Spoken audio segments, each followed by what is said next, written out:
La Sandra ha decidit anar al metge perquè el Marc té febre i molts mocs.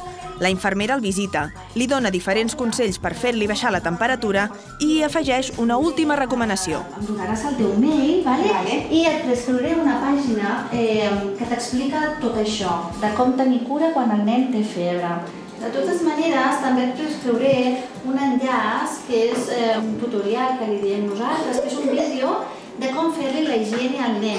També et diu com fer-li els rentadets de suero fisiològic en el cas que té mocs.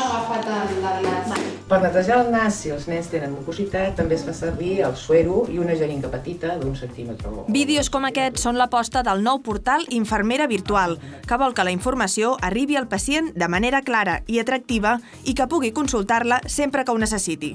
Al ciutadà de vegades a la consulta li expliquem moltíssimes coses, però és quan està a casa, quan està tranquil, quan ell vol, quan ell necessita, quan està en companyia d'aquell familiar que li pot ajudar a entendre aquella informació, que realment pot reflexionar, pot realment fer aquest procés d'aprenentatge fonamental per poder tenir un canvi, en aquest cas de conducta, i amb estils de vida saludables això és molt important.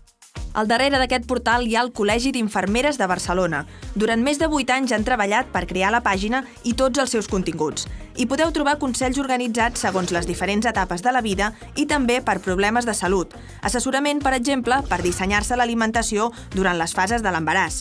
Explicacions sobre com administrar la insulina a una persona diabètica, també recomanacions per deixar de fumar i consells per si esteu pensant marxar de viatge. Tots els continguts estan avalats per professionals de la salut que en revisen la informació.